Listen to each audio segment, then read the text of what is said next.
You're listening to Now I've Heard Everything. Interviews from the 80s, 90s, and 2000s with voices from the past. I mean, I had to ask one man when he was describing this carnage in the plaza at the World Trade Center, like, what was in the pool of blood? He said body parts. Journalist Dean Murphy. Today on Now I've Heard Everything. I'm Buell Thompson.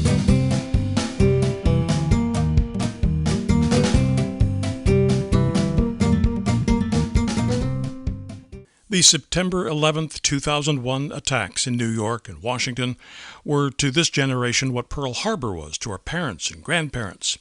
And as the histories are written of those events, it's very important. It's essential to have eyewitness accounts. But journalist Dean Murphy of the New York Times wanted to go beyond just simple eyewitness accounts, so he painstakingly assembled, a complete oral history of that day in a book that was published about a year after the attack. The book was called September 11th, An Oral History. Now, some of the descriptions that we'll be talking about in this interview are not in and of themselves graphic, but the overall subject matter may be disturbing to some people. So here now, from September 2002, Dean Murphy. Well, there are a lot of books out there, as you know. This particular book really was meant to be something different. It's supposed to preserve the eyewitness accounts of that day in a very authentic and fresh way. And that was really my goal. You'll see there's no glossy pictures or images of crashing airplanes or falling buildings. It's 250 pages of words, and that was the focus, to get the words as they came from the people who witnessed the events, fresh, immediate, and in book form.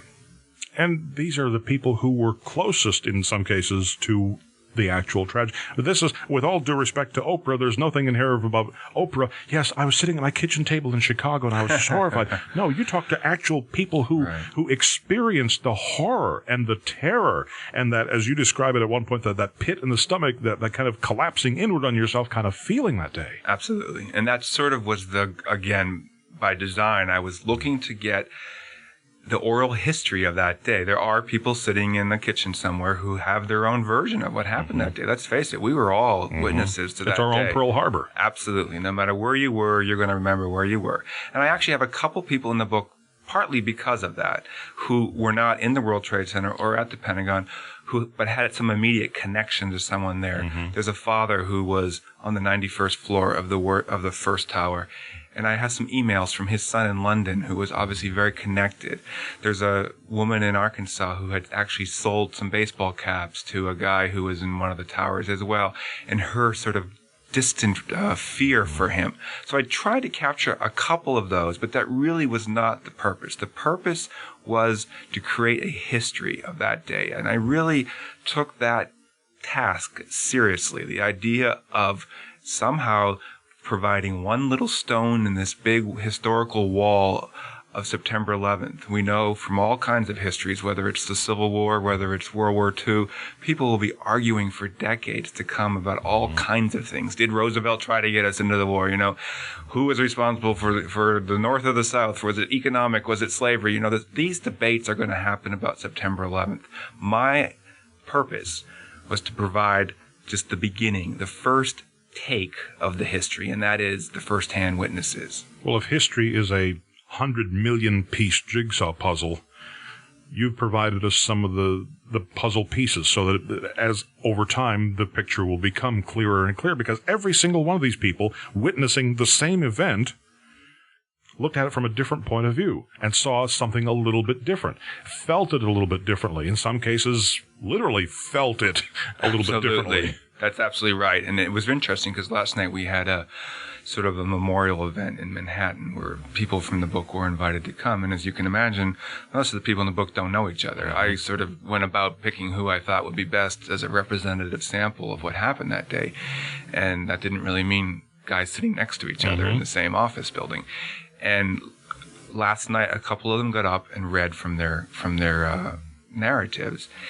And one of them, after it was over, stood up and just said, you know, I just never experienced anything similar to what, and he pointed to somebody else, experience. My experience was entirely different.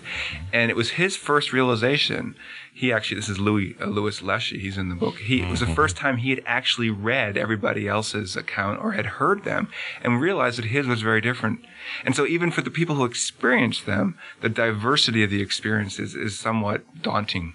Well, what was it, that old TV show used to say 7 million stories in the naked city, or something like that? You could have two people standing side by side in the same office and would have very different kinds of reactions. Now, I have to tell you, years ago I worked in the Gannett building, which is on the flight path into Reagan National Airport, and there was an apocryphal story that one time a plane came very close enough to the building that you could look out the window and see the people in the plane and see their faces. So it sent a chill down my spine to read the story that you've got in here of gentlemen who were on the roof of a nearby building and are seeing people in the windows of the first plane. That's right. That gentleman was actually on the roof of the Federal Reserve Bank, which was actually a few blocks away from the World Trade Center.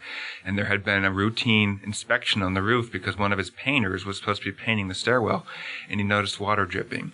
And he thought, we better go figure out why there's water. I'm not going to paint the stairwell if it's going to be stained. And so this guy went up. His name is Ed Stawartz. He went up on the roof. It was a beautiful day on September 11th, as we all remember. And so he invited a couple of his workers to go up, and they were inspecting the roof. And that's when they heard this noise, this rumbling noise. And he looked, and he had literally a bird's eye view of this airplane, the first one that hit the North Tower. And it was extremely eerie for him because he thought that this was an accident. And then at the very last second, he saw the pilot gun hit the engines and point the plane directly for the tower. And that's when he saw it go past him. And he could see figures in the windows. The whole rest of that day must have just been surreal for him. It was. I mean, if you read his account, you'll see as the day goes on, when the tower collapses, his building as well as all the other ones around there get covered in debris, and then the whole security issue starts to kick in. You could see the evolution of that day in some of these stories. First he's shocked by what he sees, then they're just overwhelmed by the dirt and the filth and the shock of that. And then suddenly they've got armed guards down there because it's a federal building and they're afraid that there's going to be an attack maybe on them. Mm-hmm. And people fleeing the Trade Center trying to seek assistance in some of those buildings, they weren't allowed to let them in because of the fear of a federal installation being a target. The whole lockdown mentality, which affected you. It took hours for you to get into town. Absolutely. Right. Just the idea that you don't know what's coming next has to be one of the most terrifying. From this window, I could see the smoke from the Pentagon. And all day long as I'm sitting in this room doing my reporting on the air, I'm thinking, in the back of my mind is, I'm within eyesight of the White House and Congress and other potential targets. We don't know if they have a tactical nuclear weapon. So I'm trying to remember all my if see the flash of light, duck and cover. Right. All these things we laughed at, for the last 30 years suddenly became alarmingly real.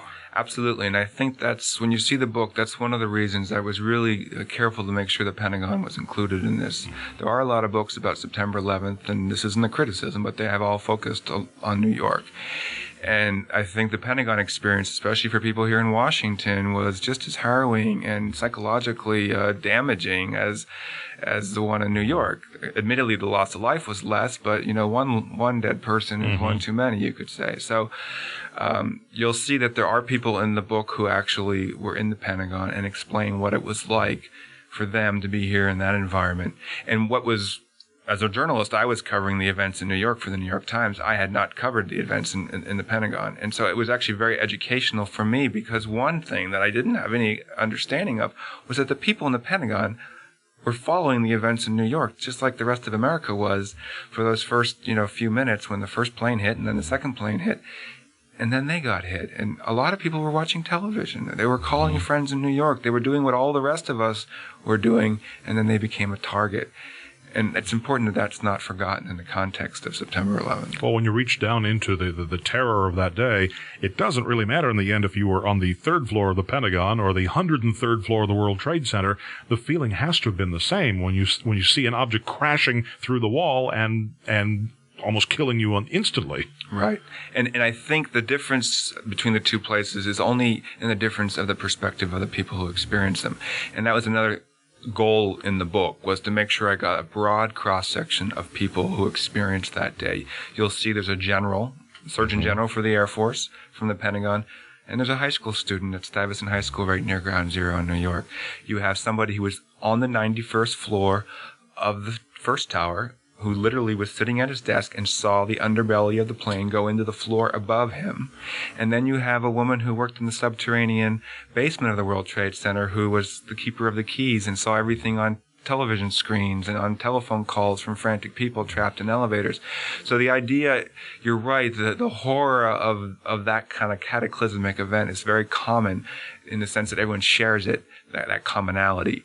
But the perceptions, the sort of the approach that different people had because of their own unique circumstances is what I think differentiates each of the stories. And I don't gather from any of these stories that people had trouble when you were talking with them thinking, now let's see, I can't quite remember. Everything is very vivid, isn't it? It is, but that's partly the benefit of being able to write a book, because I was able to go over it and over it with people. There's actually one person in the book, Anthony Whitaker, who was the chief of the Port Authority Police. He was actually a captain then. He's now an assistant chief, but he was the guy in charge of the World Trade Center. And he's the guy who ordered the building to be evacuated after the first plane hit.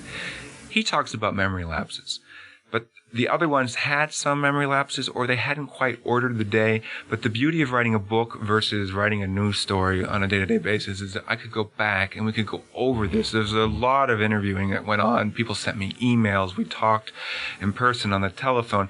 And I asked them to sort of start to order their day from beginning to end, because a lot of them hadn't done that. A lot of them, let's just say you were just in some traumatic event, you would immediately tell people about the trauma of the immediate event that was most close to you actually dying, probably, or the most horrific thing you saw. You might not really go back and go over the entirety of your experience until later. And that's what happened in this case. I went to people who I thought I'd heard of a horrific aspect that I really wanted to talk to them about. And then as you say to them, okay, let's start at the beginning of the day. I want the entirety of your day.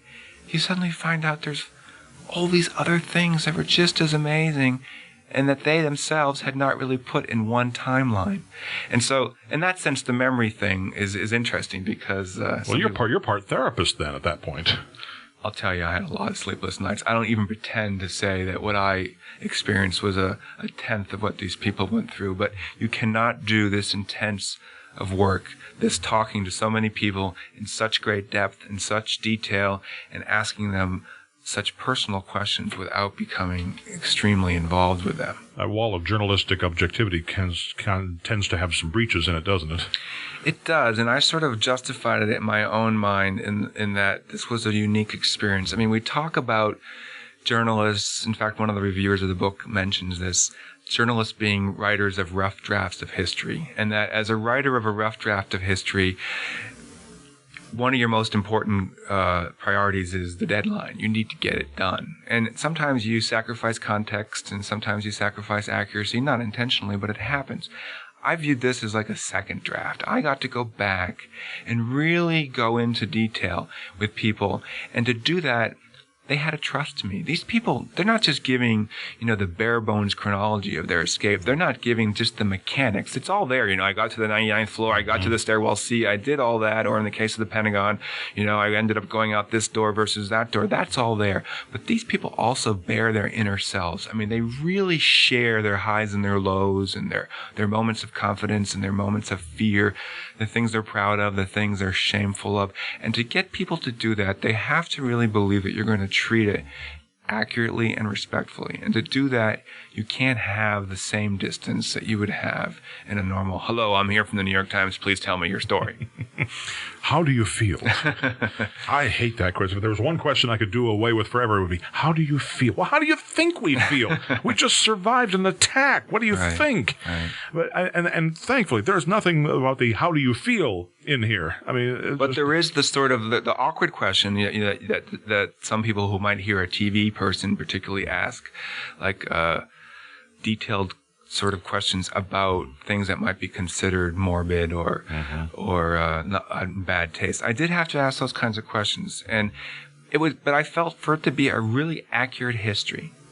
When I was writing this book, I thought of my grandchild, Or when I was talking to the people in the book, I would say, picture your own grandchild, or whoever you might want to picture, in a generation to come, sitting down in their favorite place to read a book.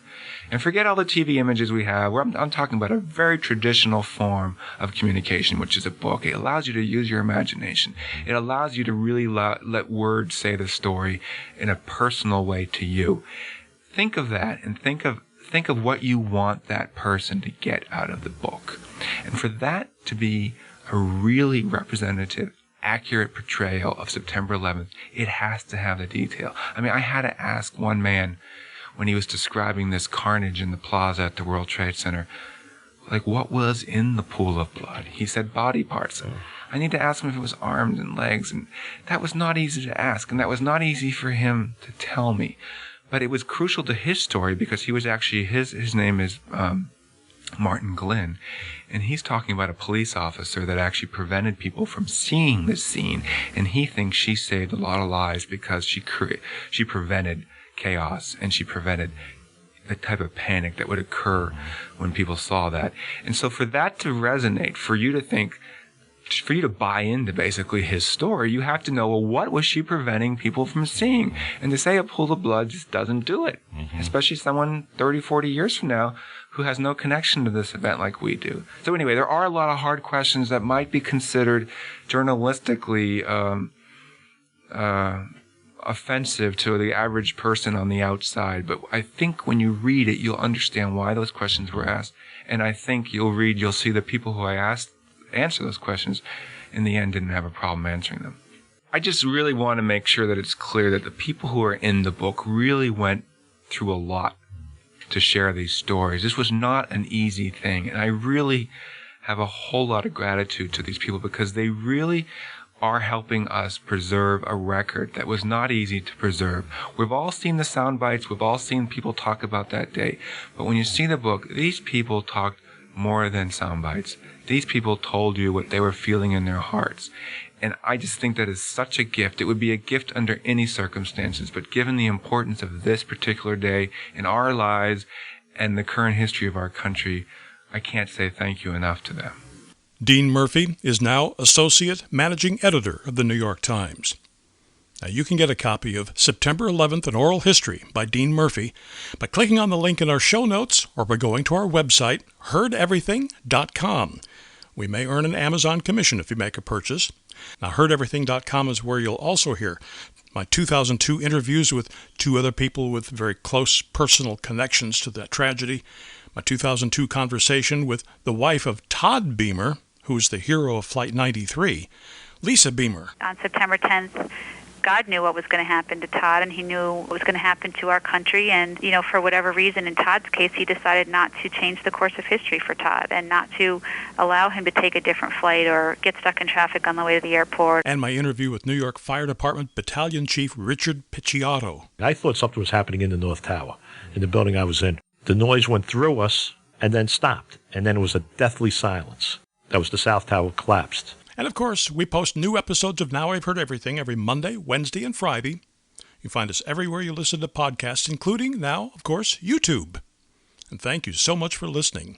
Next time on Now I've Heard Everything, we all know about the laws of nature and the laws of physics and so on and so forth, but there are laws of money, too, says longtime personal finance guru Susie Orman. So next time on Now I've Heard Everything, my 2003 conversation with Susie Orman. What happens to your money affects your life. Think twice before you trust some financial advisor who makes a living off of what you do with your money. That's next time on Now I've Heard Everything. I'm Buell Thompson.